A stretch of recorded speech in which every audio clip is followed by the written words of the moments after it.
नमः शिवाय। शिव गुरु के चरणों में सादर प्रणाम। साहब हरेंद्रानंद एवं दीदी नीलम के चरणों में सादर प्रणाम। आप सब समस्त शिव शिष्य परिवार को मेरा सादर प्रणाम। आज हम सुनेंगे महादेव और एक गरीब किसान की कथा। एक समय पृथ्वी पर लगातार 12 वर्षों तक भयंकर अकाल पड़ा। अकाल के समय न कहीं न पर बादल दिखाई दिए और न ही धरा पर कहीं हरियाली। सभी झीलें, तालाब, नदी, नाले सूख गए। समस्त सृष्टि में हाहाकार मच गया।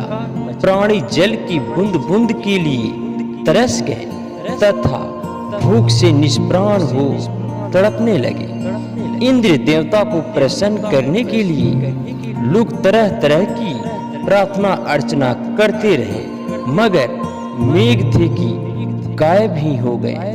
किसान अपनी सोने जैसी धरती के बंजर हो जाने के भय से हर समय प्रार्थना में लीन रहते। सूरज अपने प्रकाश को जिसे अग्नि के रूप में धरती पर डाल रहा था, उससे समस्त जीव जंतु अकाल मृत्यु को प्राप्त होने लगे।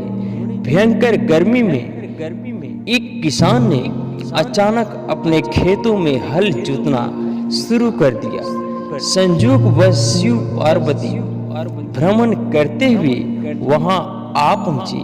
कमजोर शरीर वाले उस किसान को बंजर धरती पर हल चलाते तथा पसीने से लथपथ हुए जब माता पार्वती ने देखा तो उनका हृदय पसीज गया।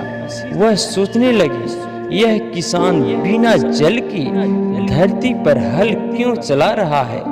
जब तक अकाल की स्थिति है, हल चलाने का कोई उचित नहीं होगा।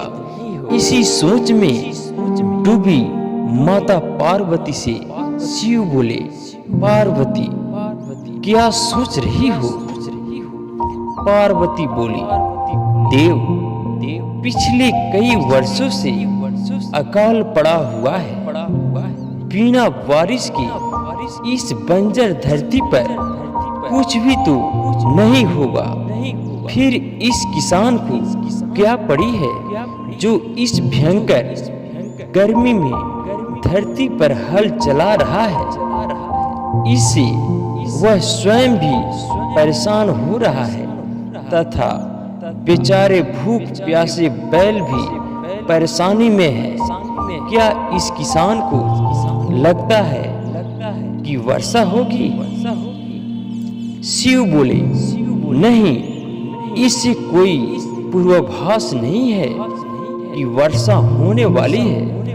अकाल की 12 वर्ष का समय व्यतीत हो जाने से इसे इस बात का भी आभास है कि निकट भविष्य में वर्षा होने का कोई संकेत नहीं है।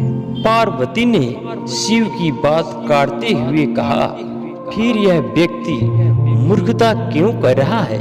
माता पार्वती की शंका का समाधान करते हुए शिव बोले, यह व्यक्ति मूर्ख नहीं है, इसे सब कुछ पता है। फिर भी यह हल इसलिए चला रहा है कि कहीं इस लंबे अकाल में निलट्ठे बैठे रहने से वह हल चलाना ही न भूल जाए। शिव का उत्तर पाकर माता पार्वती उस किसान के कष्टों के निवारण का उपाय ढूंढने लगी। माता जानती थी कि भगवान शिव जब भी अपना वर्षादायी शंख बजाते हैं तो वर्षा होने लगती है।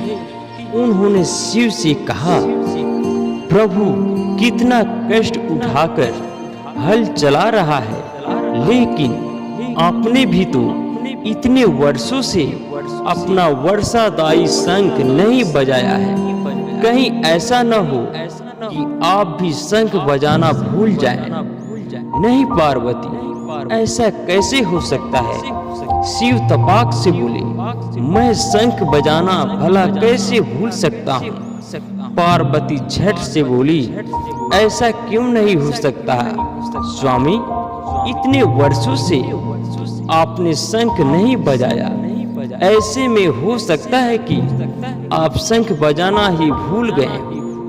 नहीं पार्वती, मुझे शंख बजाना आता है और अपना शंख बजाना न तो मैं भूला हूँ और न ही भूल सकता हूँ। शिव ने पार्वती की शंका निवारण के प्रयास में कहा, मगर पार्वती अपनी जगह अडिग थी।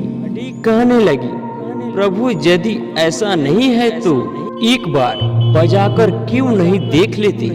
पार्वती की बात सुनकर शिव जी को लगा कि वे संदेह में घिर गई है। संदेह निवारण करने के लिए उन्होंने तुरंत अपनी झोली से वर्षादायी शंख निकाला और पूरे वेग से उसे बजाने लगे।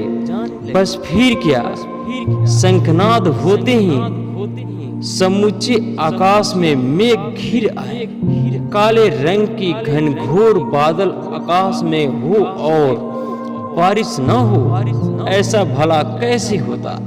शिव पूरे वेग से शंखनाद करते रहे और मेघ भी पूरे जोर शोर से बरस पड़े।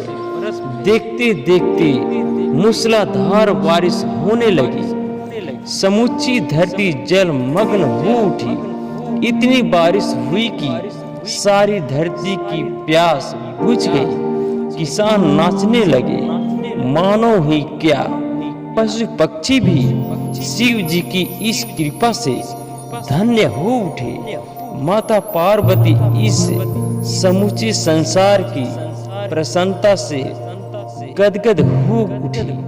माता पार्वती जो अपनी व्यवहार कुशलता के कारण पृथ्वी वासियों को संकट से बचाने के कारण ही जगदम्बा कहलाई।